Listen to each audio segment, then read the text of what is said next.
자, 366 학생들 안녕하세요. 자, 긴 추석 연휴 잘 보내셨나요?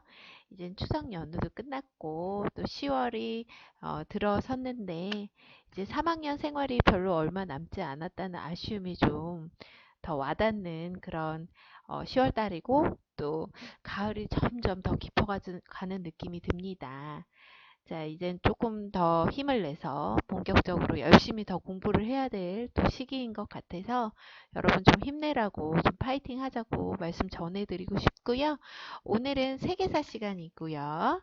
예, 저번 시간에는 그냥 간단한 어떤 동영상들 보고 그다음에 좀 정리를 했었고요. 오늘은 또 세계사 새롭게 진도 나가도록 하겠습니다. 자, 여러분 교과서 170페이지. 여기 보이시나요? 170에서 171페이지 피시고 드디어 1차 세계대전을 배우도록 하겠습니다. 우리 저번 세계사 시간에 인도까지 배웠고요. 그 인도 다음 단원이 뭐 동남아시아, 서아시아 이런 나라들의 식민 지배 과정과 그 다음에 그들의 독립운동사를 배우긴 해야 되는데 솔직히 우리가 세계사를 배울 때 주로 배우는 국가는 유럽사 아니면 중국사 위주고요. 또 인도사 조금 들어가는 것이 대부분 조금 많이 배우는 영역이에요. 그 세계사가.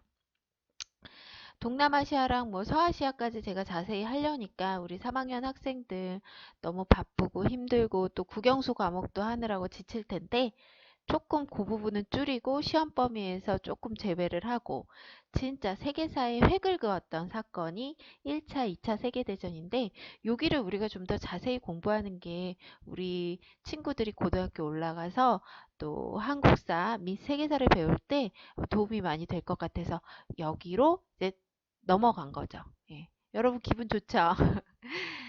진도를 조금 줄였다는 거. 그 다음에 시험 범위도 좀 줄였다는 거에 많이 지금 미소 짓고 계실 것 같네요. 자, 오늘은 제가 판서를 하기보단 조금 이 교과서를 같이 보고 싶은 이유가 지도 같은 거를 좀 보고 좀 내용을 파악하는 게 좀 더 수월할 것 같아서 선생님이 오늘은 제 얼굴을 보여드리지 않고 여기 교과서를 보고 수업을 진행하도록 하겠습니다. 다음 시간엔 제 얼굴 보여드릴 거예요. 근데 오늘은 세계대전의 첫 번째 시간이라 유럽 지도를 조금 같이 파악하는 게 좋을 것 같아서 예, 요렇게 수업을 진행하도록 하겠습니다. 마지막에 제가 요 교과서만 하고요. 교과서만 하지 않고요. 제가 필기도 했어요. 필기한 거 여러분 마지막에 딱 띄워 드릴게요. 그래서 그거 필기 여러분이 개인적으로 노트나 책에다가 하시면 될 것 같습니다. 자, 우선 1차 세계대전은 한마디로 첫 번째로 일어난 세계대전, 그러니까 세계 많은 나라들이 참여했던 전쟁이었습니다. 한번 그 배경을 살펴보도록 할 건데요. 우선 여러분 왜 여러 나라들이 이렇게 싸웠을까요? 가장 큰 원인은 바로 제국주의 때문입니다. 옛날에도 선생님이 제국주의에 대해서 여러분한테 안내를 드렸지만 다시 한번 정리를 해보자면 제국주의는 땅 따먹기인데요. 유럽의 여러 나라들이 아시아, 아프리카, 그 다음에 신대륙의 여러 나라를 땅 따먹게 하는데 땅은 한계가 있죠. 그래서 땅 따먹기 하다가 보니까 서로 예, 네 땅 내 땅 싸우게 되겠죠. 그러다 보니까 전쟁까지 일어나게 됩니다. 1차, 2차 세계대전에 거의 뭐 전쟁의 시발점을 욕 아니에요. 시발점을 일으킨 나라는 둘 다 독일입니다. 이 독일은 나름 제국주의 정책을 뒤늦게 들어가면서 영국, 프랑스 등의 나라들이 땅 따먹은 지역을 나름 노리고 있었지만 국력이 영국, 프랑스에 비해서 약하다 보니까 이제 유럽 내부에서 뭔가 땅 따먹기를 하려고 하다 보니까 이제 전쟁까지 일으키게 되죠. 자, 우리 독일하면 여러분 아마 히틀러 생각을 하실 텐데요. 히틀러는 2차 세계대전 때 나오고요. 오늘은 1차 세계대전 내용만 정리하도록 하겠습니다. 우선 1차 세계대전이 왜 일어났는지 배경부터 살펴보도록 할까요? 19세기 후반에 제국주의 국가 사이의 경쟁이 치열해지면서 민족과 국가의 이해관계에 따라 동맹과 협상이 맺어졌습니다. 뒤늦게 제국주의 경쟁에 뛰어든 독일은 오스트리아 제국과 이탈리아를 끌어들여 삼국 동맹을 맺었습니다. 독일의 팽창의 위기를 느낀 프랑스도 영국과 러시아를 끌어들여 삼국 협상을 맺었습니다. 이러한 유럽의 대립은 발칸 반도에서 폭발하였습니다. 발칸 반도는 여러 민족과 종교가 엉켜 있어 유럽의 화약고로 불리었습니다. 이곳에서는 러시아와 세르비아가 중심이 된 범슬라브주의와 독일과 오스트리아 제국이 중심이 된 범게르만주의가 서로 충돌하면서 대립이 심해졌습니다. 오스트리아가 세르비아의 세력 확장에 대응하여 게르만 민족을 통합한다는 구실로 발칸 반도의 일부를 차지하였습니다. 당시 세르비아인들은 발칸 반도에 흩어져 있던 슬라브족을 모아 하나의 큰 나라를 만들고 싶어 했고, 발칸 반도에 욕심을 내던 러시아는 세르비아를 지원하며 슬라브 민족의 통합을 주장하였습니다. 19세기 후반에 제국주의 국가 사이 자, 대충 한번 훑어봤는데 이해되시나요? 이해되세요? 자, 우선 여기 독일이란 나라가 제가 가장 중요하다고 했죠. 독일. 이 독일이란 나라가 뒤늦게 제국주의 시장에 관심을 갖게 되면서 세계 여러 나라를 훑어보니까 땅 따먹을 데가 많이 없는 거예요. 누가 다 먹었죠? 네, 영국하고 프랑스가 굉장히 많이 먹었습니다. 그래서 독일이 조금 그래도 독일이 뒤늦게 산업혁명도 일어나면서 경제 발전을 이루면서 이 유럽 내부적인 힘도 키우고 나름 남아있는 아시아, 아프리카, 신대륙의 여러 땅들을 땅 따먹게 하려고 노리고 있었어요. 이런 독일의 확장과 욕심에 경계를 품었던 영국하고 프랑스, 그 다음에 러시아가 손을 잡고 아까 말씀드렸죠? 삼국 협상을 영국, 프랑스, 러시아가 삼국 협상을 독일, 오스트리아, 그 다음에 누구예요? 이탈리아. 이 세 개의 나라가 삼국 동맹을 맺고 있는 상황입니다. 즉, 유럽은 협상대 삼국 동맹끼리 약간 서로 째려보면서 으르렁대고 있는 분위기니 이 분위기가 과연 느낌이 어떠세요? 조만간에 막 전쟁 터질 것 같고 조만간에 뭔가 쟤네 둘이 맞짱을 뜰 것 같은 약간 좀 삼엄하고 서슬퍼런 분위기. 예, 아직 냉전은 아니고요. 냉전 시대는 한참 뒤고요. 그런 분위기를 지금 유럽에서 유지하고 있는 과정인데요. 결국엔 터질 게 터집니다. 바로 이 발칸 반도에서 사건이 터지는데요. 여러분, 반도가 무슨 뜻이에요? 예, 우리나라는 무슨 반도에 있죠? 한반도에 있죠? 여기 유럽도 유명한 반도가 있죠. 여기가 무슨 여기 반도, 이탈리아 반도, 여기가 무슨 어 기억이 안 나네요. 여기 무슨 반도죠, 여러분? 선생님이 기억이 안 나니까 여러분이 혹시 아는 친구는 댓글 달아주시면 좋겠네요. 아, 기억났어요. 이베리아 반도예요. 여기 이베리아 반도, 이탈리아 반도, 여기 발칸 반도. 이게 대륙에서 볼록 튀어나온 데를 반도라고 해요. 예. 선생님 여기 아까 이베리아 반도가 겨우 기억이 나서 참 다행이네. 암튼 요 발칸 반도라는 곳은요, 여러분, 작년에 세계사 배웠겠지만 기억이 많이 안 나겠지만 간단하게 얘기를 해드리면 여기는 옛날에 왜 비잔티움 제국이 있었던 지역입니다. 여기 오스만 제국하고 합쳐서 여기 비잔티움 제국이 있었던 지역인데 여기 지역의 특징은요, 바로 유럽과 아시아를 연결하는 지역이라서 종교와 인종이 다양합니다. 종교와 인종. 실제로 여기는요, 어, 러시아 애들이 믿는 그리스 정교를 믿는 사람들, 그 다음에 이쪽 유럽의 애들이 대부분 믿고 있는 크리스트교 애들, 그 다음에 이쪽 서남아시아 지역 애들이 믿는 이슬람교 사람들이 완전히 섞여 있어요. 거기다가 인종도 다양해요. 자, 여러분 작년에 1학년 때 혹시 배웠을지 모르겠는데 유럽은 슬라브족, 그 다음에 라틴족, 그 다음에 게르만족 이렇게 세 개로 크게 나뉘는데요. 이 슬라브족은 약간 동유럽 애들, 그 다음에 라틴족은 남부 유럽 애들, 그 다음에 게르만족은 약간 서북부 유럽 애들이 인종을 가지고 있습니다. 그래서 여기는 그게 되게 세 개가 다 섞였어요. 보세요. 여기가 딱 어떻게 보면 길목이에요. 또 아시아에 그 무역하기도 좋은 어떤 길목이자 이 주중에 무역을 하기도 좋은 그런 길목입니다. 그리고 여기에 옛날부터 이제 전쟁이나 여러 가지 무역이나 이런 게 많았던 지역이에요. 그러니까 한마디로 여기는 종합백화점, 인종종합백화점, 종교종합백화점이라고 불리는 곳입니다. 이런 곳은 평화로울까요? 약간 좀 서로 간에 갈등이 있을까요? 생각해 보세요. 너무 다른 사람들이 살고 있어요. 너무 다른 종교들이 같이 공존하고 있어요. 계속 싸우겠죠. 결국에 이 발칸반도의 이런 역사적 배경, 지리적 환경이 1차 세계대전에 어떤 원인을 제공하게 됩니다. 어, 독일은 게르만족 사람들이 많고요. 러시아는 슬라브족 사람들이 많은데 여기 세르비아 애들이 약간 슬라브족 계열 애들이고요. 이 세르비아랑 러시아랑 같이 어, 동맹을 또 맺습니다. 같이 예, 거의 연합을 맺어요. 그 다음에 여기 독일하고 또 오스트리아하고 이탈리아하고 이렇게 삼국 동맹을 맺죠. 근데 이 오스트리아가 헝가리 제국을 먹고 그 다음에 요 안에 어, 세르비아 뭐 그 다음에 여기 사라예보 보이나요? 여기 사라예보. 요 사라예보가 이제 보스니아라는 나라의 수도인데 요 보스니아도 먹어요.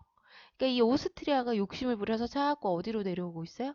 발칸반도로 내려오고 있어요. 그런데 러시아 입장에서 볼 땐 여기가 오스트리아가 먹으면 독일도 같은 논팽이들이니까 여기가 완전 발칸반도가 게르만족에 대해 점령을 당하고 그 다음에 게르만족의 어떤 장악을 당하면서 러시아가 이 세르비아랑 동맹을 맺은 상태에서 여기 슬라브족이 다 다칠 것 같다는 생각이 드는 거예요. 그럴까요? 안 그럴까요? 그쵸? 네. 여기에 독일, 오스트리아가 약간 게르만 계열이고 러시아는 슬라브 계열인데 이 발칸반도가 어, 지금 독일, 오스트리아 영향력이 더 강해지고 있습니다. 뚱뚱뚱뚱 이렇게 내려오고 있어요. 얘네들이.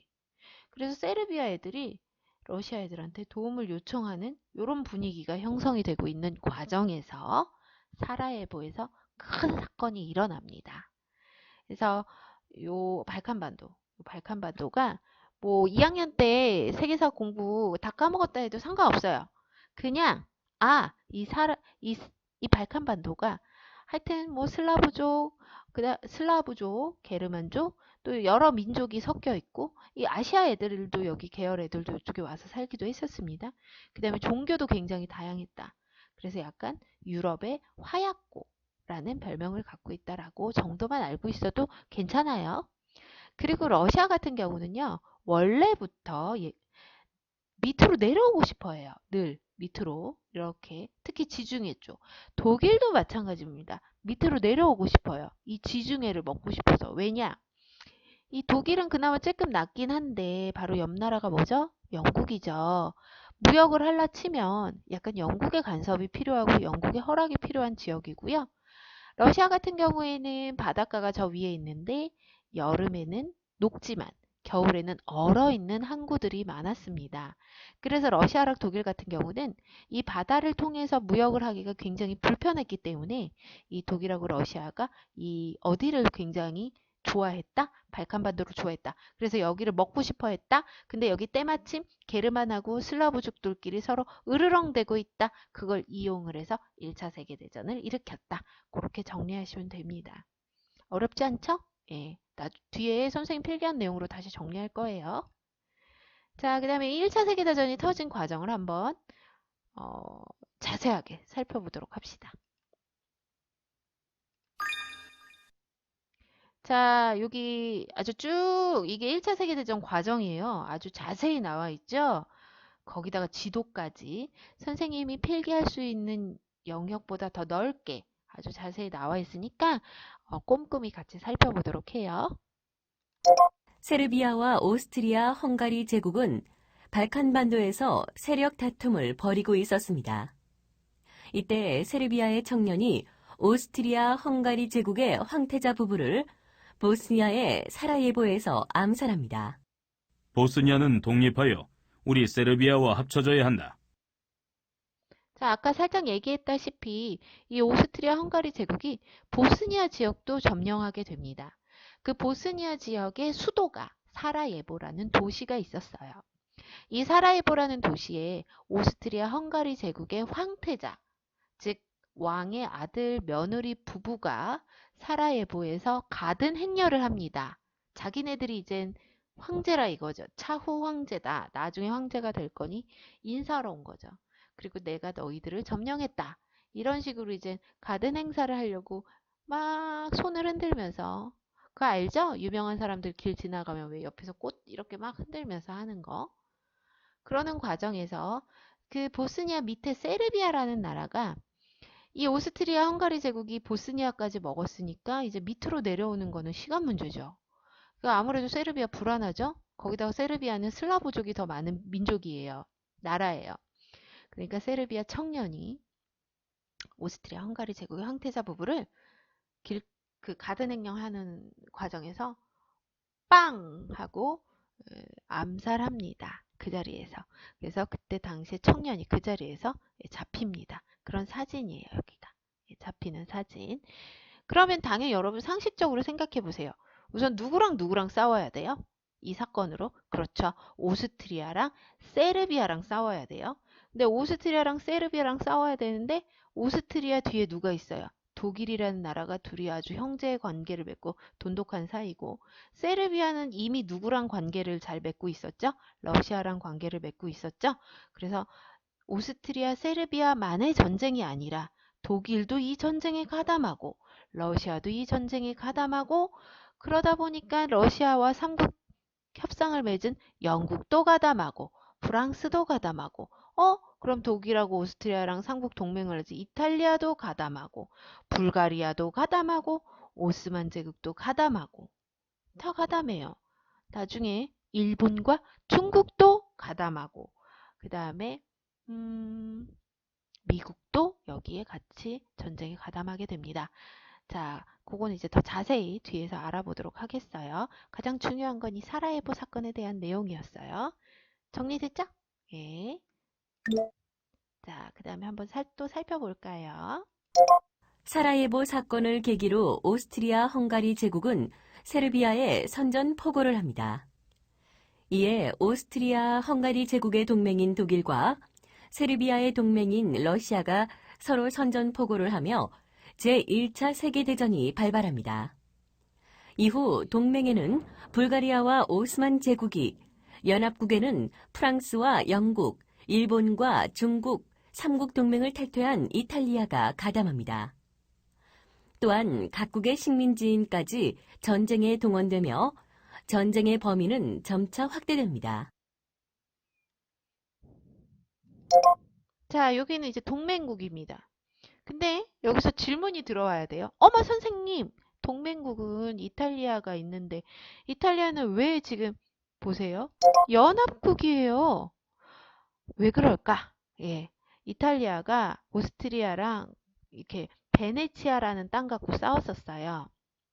그래가지고 이제 그거에 대해서 빈정이 상해서 이탈리아는 삼국 동맹에 탈퇴를 하고, 탈퇴. 이탈리아 원래 독일, 오스트리아, 이탈리아랑 같은 라인인데 탈퇴를 하고 이쪽 협상국은 나중에 연합국이 됩니다. 그래서 연합국이랑 협상국이랑 똑같아요. 예, 협상국으로 그 노선을 바꿔서 이렇게 싸우죠. 예, 이렇게 싸워요. 그리고 중립국도 있긴 있었어요. 예, 중립국도 있긴 있었는데 여기 보면, 그럼 선생님 왜 오스만 제국하고 불가리아는 왜 이 전쟁에 참여했나요? 지금 러시아 제국하고 흑해가지고 싸웠던 나라가 불가리아하고 오스만 제국입니다. 원래 역사적으로 유명해요. 그래서 불가리아랑 오스만 제국은 러시아 제국이 싫은 거죠. 그래서 불가리아랑 오스만 제국도 오스트리아랑 같은 편이 돼서, 독일과 같은 편이 돼서 동맹국, 그 다음에 영국, 프랑스, 러시아, 이탈리아, 세르비아, 그 다음에 요 밑에 있는 발칸반도 대부분의 국가들과 뭐 포르투갈, 그 다음에 여기 지도에서 안 보이는 영국, 중국, 일본도 이 전쟁에 참여하고요. 우리나라는 이때 당시에 자 여러분 1차 세계대전이 1910년대, 1914년도에 발발이 되기 때문에 우리나라가 일제강점기였습니다. 그래서 우리나라 사람들도 1차 세계대전에 참전했다고 볼 수 있고요. 끌려갔어요. 예, 몇몇 사람들은 끌려갔습니다. 자, 그 다음에 경과. 예. 전쟁 초기에는 독일이 유리하였습니다. 하지만 연합군이 반격하며 참호전이 펼쳐지고 전쟁은 장기화됩니다. 전쟁 과정에서 각국은 후방의 국민까지 전쟁에 동원하였으며 참호전에 대응하기 위해 각종 신무기가 발명됩니다. 자, 이렇게 이제 전쟁하고 있어요. 서로 전쟁을 하고 있는데, 전쟁이 굉장히 길어졌어요. 이 길어진 이유가 참호 때문입니다. 참호는 뭐냐? 이제 삽질을 엄청 열심히 해서 땅속에 굴을 파서 이렇게 들어가 있는 거예요. 이 참호전은 굉장히 무섭습니다. 적이 어디 있는지 보이지가 않기 때문에. 그래서 갑자기 밑에서 총이 날라오고 옆에서 총이 날라오고 너무 무서운 그런 전쟁이고요. 참호 속에 있다 보니까 서로 이제 대기 기간이 길어지는 거예요. 쟤네가 언제 나올까? 이게 그래도 이제 참호만 계속 있으면 안 되고 중간에 쫙 나와가지고 이제 밥을 먹으러 간다, 좀 화장실 갔다. 물론 참호 안에서 웬만하면 다 해결했지만 그러는 찰나를 서로 기다리다 보니까 전쟁이 실제로 싸우는 것보다 기다리고 서로 눈치 보는 시간이 굉장히 길어졌습니다. 그러면 뭐가 필요할까요? 먹을 게 필요하고 군대 물량이 필요하죠. 그래서 이젠 전쟁이라는 게 꼭 직접 싸우는 게 아니라 이 전쟁 군수 물자가 많이 필요하게 돼요. 군수 물자가 많이 필요하게 되다 보니까 군수 물자를 누가 생산하느냐? 이 남자들은 다 전쟁터에 끌려갔죠. 그러니까 여자들이 각국의 국내에 있는 그 나라 안전한 지역에 있는 여자들이 공장에 가가지고 군수 물자를 미친 듯이 생산해내죠. 공장에서 일을 하게 돼요. 그리고 여자들 중에 일부는 뭐 간호병, 이때 이제 나이팅게일 같은 사람들도 활약하고 그런 식으로 해서 이 전쟁이 이제 약간 길어지고 여자도 참전하게 되는 그런 시기가 됐던 게 1차 세계대전입니다. 그래서 여자가 전쟁에 참여하다 보니까 여자의 어떤 사회적 지위도 이때 올라가게 되죠. 자, 신무기의 발명 한번 살펴볼까요? 제1차 세계대전은 양 세력이 참호를 두고 오랜 기간 대치하였습니다. 이 과정에서 새로운 무기들이 개발됩니다. 전쟁에서 정찰 용도로 비행기가 활발히 사용되었습니다. 제1차 세계대전 과정에서 참호를 돌파하기 위해 탱크가 발명되었습니다. 전쟁에서 독가스가 개발되어 사용되었으며 많은 희생자가 발생하였습니다. 자, 이런 식으로 이제 신무기가 등장을 하는데 여러분 요 비행기 꼭 잠자리 같죠? 예. 1차 세계대전 때 비행기는 우리가 아는 것처럼 그 비행기에 뭐 이렇게 뭐라고 할까 미사일 빠바방방 쏘는 게 장착되어 있지 않고 그냥 날아다니기만 했어요. 그래서 그냥 요 비행기는 그냥 무슨 느낌이다? 가서 적군이 뭐 하고 있나 정찰하는 느낌이다. 물론 저 운전하는 사람이 자기가 기관총을 들고 타면 바다다다다다 쏠 수는 있어요. 그러나 이제 비행기에 미사일 같은 게 장착이 돼서 비행기 안에서 쏘는 거는 여러분 2차 세계대전 때 그 비행기 모습이 나타납니다. 여러분 그러니까 뭐 전쟁 영화를 볼 때 비행기가 요런 느낌이다. 뭐 잠자리 느낌이다. 그럼 이건 1차 세계대전이구나. 근데 이제 2차 세계대전은 비행기가 약간 뾰족하고 비행기에서 그냥 자동으로 막 미사일이 총이 발사가 돼요. 그건 2차 세계대전이에요. 자, 그 다음에 여러분 탱크는 왜 생겼냐면 애들이 다 땅속에 들어가 있어가지고 안 보이니까 이 탱크가 당연히 만들어질 수밖에 없어요. 생각을 해보세요. 요 안에 들어가가지고 그냥 이 참호를 밀고 지나가는 겁니다. 그럼 나도 안 맞고 여기 밀고 지나가면서 얘네도 죽일 수도 있고 그러니까 탱크가 이렇게 등장하게 됐고요. 그 다음에 독가스는 이제 참호가 있다 보니까 적이 어디 있는지 몰라서 독가스를 살포하면서 이 숨어있는 적들에게 독가스를 살포하게 되면서 폐를 태워서 죽이는 거예요. 폐가 타들어가면서 근데 이게 독가스를 마신다고 해서 그 자리에 갑자기 폐가 탁 타들어서 죽는 게 아니라 독가스를 마시고 나서 계속 하루 종일 폐가 타들어가다가 죽습니다. 그러니까 정말 고통스럽게 죽는 거예요. 그래서 여기 얘네들 얼굴 보시면 방독면을 쓰고 있죠? 죄송해요. 사례가 걸렸어요. 이 방독면 제대로 못 쓰다 보면요. 이 독가스가 이렇게 중간으로 새어 들어가면 그냥 끝나는 겁니다. 당장 죽지 않고 하루 종일 폐가 타들어가고 녹아내려가면서 죽는 거죠. 이 1차 세계대전으로 이제 무기가 굉장히 잔인해지고 다양해져요. 예. 그리고 더욱 발전했던 때가 이제 2차 세계대전이죠. 자, 그 다음에 이제 무제한 잠수함 작전 이런 거 한번 같이 살펴볼까요? 여기 좀 이상하네요. 다시 한번 해볼게요, 선생님이.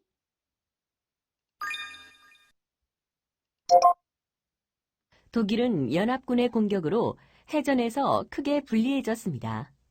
이에 바다의 모든 선박을 무조건 잠수함으로 공격하는 무제한 잠수함 작전을 펼칩니다. 이에 미국과 중립국의 선박이 피해를 입자 미국이 연합국의 편으로 전쟁에 참여하게 됩니다. 자, 여기가 제일 중요한 사건이에요. 바로 독일의 무제한 잠수함 작전입니다. 독일은 바닷가를 다 막혀버렸어요. 원래 바닷가도 지금 좁죠? 좁은데 영국한테 이제 거의 이제 막혀버리다 보니까 이 독일은 그 유보트라고 요 잠수함을 만들어가지고 위에 떠다니는 배들을 대부분 격추를 해요. 근데 이제 연합국 배를 격추하면 다행인데 중립국 배들을 격추하게 됩니다. 특히 어느 나라? 미국이라는 나라의 그 사람들을 죽이게 되죠. 미국 사람들을 죽이게 되죠. 그래서 이제 미국이 전쟁에 참전하게 돼요. 원래 미국은 전쟁에 처음부터 참전을 안 했어요. 근데 미국이 참전하게 되면서 연합국이 더 힘이 세지게 됩니다. 한번 더 자세히 살펴볼까요? 독일은 해전에서 불리함을 만회하기 위해 잠수함을 적극 활용하였습니다. 그래서 그 잠수함을 적극 활용하다 보니까 보실까요? 독일 잠수함의 공격으로 여객선인 루시타니아호가 침몰하였으며 123명의 미국인이 사망하였습니다. 이 사건을 계기로 미국이 제1차 세계대전에 참전합니다. 자, 여러분 여객선은 뭘까요? 바로 일반 민간인을 태우는 배인데 정말 전쟁하고 상관없는 일반 민간인을 태운 배 중에 거기 또 하필이면 또 미국 사람이 엄청 많이 타고 있었죠. 그래서 그 배를 격추를 했는데 보이는 대로 그냥 독일 애들은 격추를 했어요. 근데 이제 거기서 이제 미국 사람들이 많이 죽는 바람에 미국이 이 전쟁에 참전하게 되고 참전하면서 이제 연합국의 좀 힘이 더 세지게 됩니다. 원래 초반에는 독일이 좀 잘 나갔어요. 그러다가 미국이 참전하게 되면서 연합국의 힘이 세지게 되죠.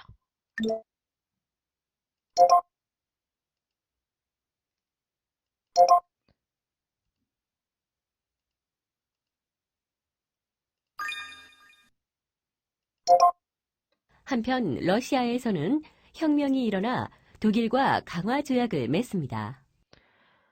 자, 여기 러시아는 이제 러시아 혁명이라고 다음 시간에 배울 거예요. 러시아 혁명. 러시아는 이때 당시에 너무 백성들이 살기 힘들어가지고 결국 혁명이 일어났고 바로 소비에트 연방어국, 소련이 돼버린다고 생각하시면 됩니다.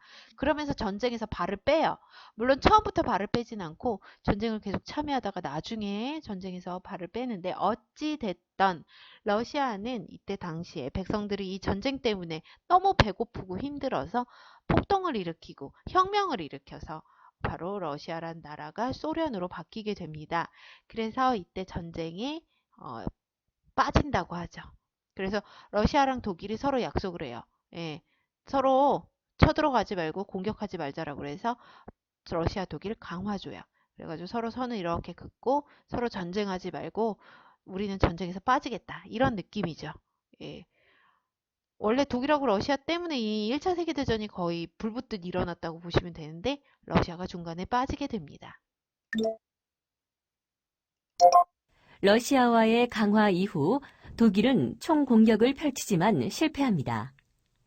이후 전세는 동맹국에 분리해져 불가리아, 오스만 제국, 오스트리아가 차례로 연합국에 항복합니다. 독일에서도 혁명이 일어나 임시정부가 세워지고 연합국과 휴전조약을 맺습니다. 자, 아까 말씀드렸던 것처럼 독일은 나름 열심히 총공세를 했지만 미국이 중간에 참전하게 되는 바람에 연합국에 조금 그 승리의 기운이 올라갔고요. 원래 1차 세계대전은 초기에는 독일이 훨씬 더 유리하고 독일이 조금 더 앞서 나갔습니다.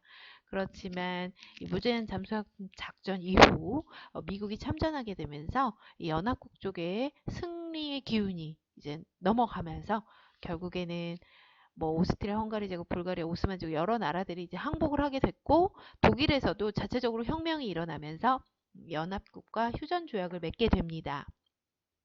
이 독일은 이때 당시에 바이마르 공화국이라는 나라를 세우게 되고요. 그 바이마르 공화국으로 이제 휴전 조약을 맺게 되는 거죠. 거의 그때 당시에. 자, 그 다음에 1차 세계대전의 결과 한번 볼까요? 제1차 세계대전에는 세계 30여 개국에서 15억 명의 인구가 직간접적으로 참여하였으며 큰 피해를 입었습니다. 자, 어마어마하지 않습니까? 세계 30여 개국이 참전을 했고요. 그 다음에 15억 명이 또 참여를 했다는 것. 물론 직접적인 사람, 간접적인 사람 다양하게 참여를 했겠지만 그래도 굉장히 규모가 컸던, 그래서 우리가 이걸 세계대전이라고 합니다.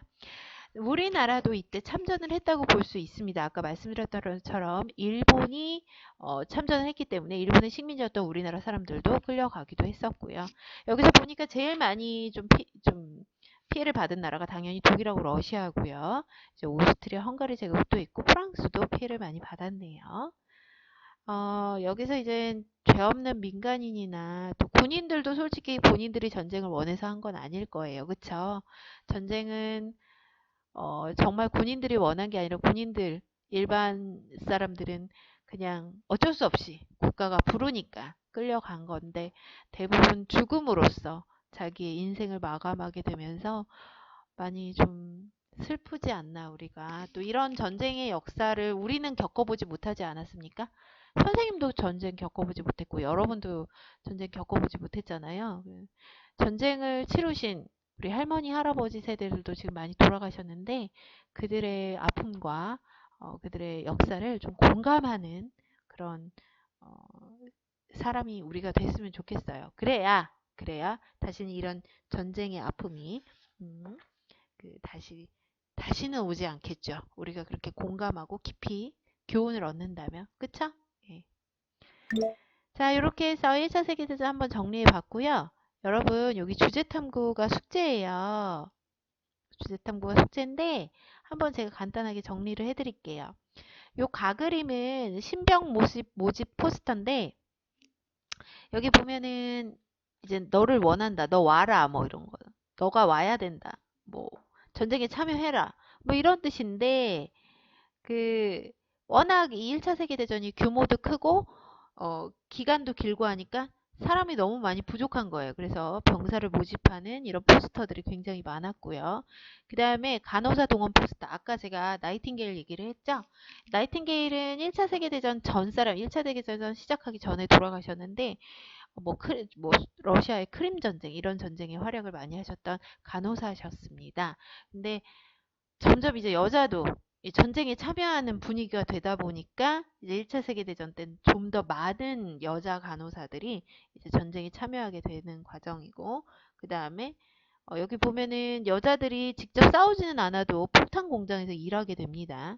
그래서 옛날 같은 경우에 전쟁은 무조건 남자들의 전유물이었는데 이제 여자도 참전하게 되는, 물론 약간은 간접적으로 참전하게 되지만 여자도 참여하게 되는 그런 문화와 그런 게 생겼어요. 왜냐하면 워낙 많이 죽고 워낙 많이 참전을 하니까. 그래서 여자들의 지위가 많이 올라갔어요. 예. 전쟁을 여자들도 참여하게 되다 보니까. 그래서 원래 여자들한테 선거권이 없었는데 1928년 영국에서 최초로 여자들한테 선거권을 주게 됩니다. 1차 세계대전 이후로.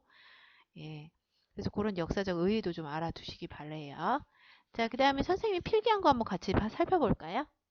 여기 보시면 제국주의 국가 간의 경쟁이 우선 심해지죠. 가장 유명한 나라가 독일하고 러시아인데 실제로 독일하고 러시아가 땅 따먹기를 너무 많이 하고 싶었는데 실제로 땅이 많이 없어서 어디 땅을 조금 욕심을 부렸다? 예, 지중해 무역의 중심지였던 발칸반도를 좀 노렸다. 그리고 이 발칸반도에는 여러 민족과 인종과 종교가 섞여 있는데 게르만족과 슬라브족이라는 민족성을 필두로 해서 이 발칸반도를 점령하려고 했다. 그러던 와중 오스트리아 황태자 부부가 바로 보스니아 사라예보라는 도시에서 세르비아 청년에게 죽어요. 헷갈리죠? 여러분 정리 잘 하셔야 돼요. 자, 오스트리아 황태자 부부가 세르비아 청년에게 죽는데 그곳은 보스니아 사라예보라는 도시입니다. 헷갈리지 마세요. 예. 그래서 오스트리아 헝가리 제국이 세르비아 애들한테 선전포고를 해서 싸우게 됩니다. 동맹국하고 연합국이 이렇게 싸우게 되는데 연합국은 여러분 여기서 삼국 협상이라고 생각하시면 되고요. 여기 특히 이탈리아 같은 경우에 원래 동맹국이었다가 협상, 즉 연합국으로 넘어간 이유는 오스트리아와 베네치아 갖고 좀 싸웠어요. 그래서 삐져서 나 저쪽으로 갈 거야 해가지고 연합국으로 이제 들어서게 되죠. 1차 세계대전의 가장 큰 특징은 참호전입니다. 아까 우리 봤겠지만 땅 파가지고 땅속 굴 안에 숨어 있는 거고요. 그걸 통해서 신무기가 발명되었는데 신무기가 총 3가지. 뭐가 있었죠? 비행기, 탱크, 독가스. 독가스 같은 경우에는 조금만 마셔도 폐가 녹아내리는 그런 진짜 살인 병기죠. 자, 그 다음에 무제한 잠수함 작전 아주 중요합니다. 독일이 유보트라는 잠수함을 만들어서 보이는 대로 다 격추를 했는데 중립국이었던 미국까지 이 피해를 받게 됩니다. 미국 그 여객선을 공격하게 되면서 미국의 죄 없는 민간인들이 죽게 되는데요. 그래서 미국이 참전하게 되고 또 러시아는 이때도 전쟁에서 빠지게 돼요. 러시아는 백성들이 너무 살기 힘들다고 혁명이 일어나서 러시아 혁명이 일어나고 이게 소비에트 연방공화국으로 나라가 세워지고요. 그 다음에 러시아 독일이 서로 강화 조약을 맺어서 러시아는 전쟁에서 빠지게 되죠. 자, 그 다음에 독일은 총 공세를 해보지만 결국엔 실패하고 그 다음에 독일은 혁명이 일어나면서 이제 자연스럽게 연합군하고 휴전 조약을 맺습니다. 그래서 1차 세계대전이 끝나고요. 결과로는 뭐 아까 잘 살펴봤죠. 요거 정리해 주시고 여성도 전쟁에 참여하게 되면서 여성의 지위가 올라갔습니다. 자, 여러분 좀 내용이 길고 또 영상이 좀 길었지만 우리 36 친구들 다 꼼꼼히 잘 들었으리라 믿고요. 1차 세계대전 내용이 많습니다. 원래 이 1차 세계대전, 2차 세계대전은 현대사의 어떤 출발을 외치는 어떤 획기적인, 세계 역사의 획기적인 사건이에요. 그래서 좀 자세히 배워야 되고, 고등학교 올라가면 세계사 안 배우시는 친구들도 많아요.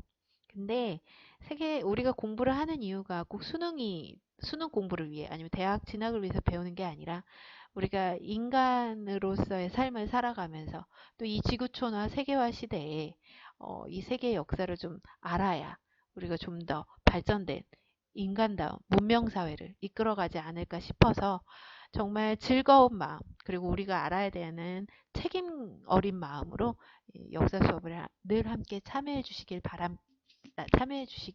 바라겠습니다. 긴 시간 저와 함께 해주셔서 감사하고요. 다음 시간에 러시아 혁명으로 만나요. 안녕.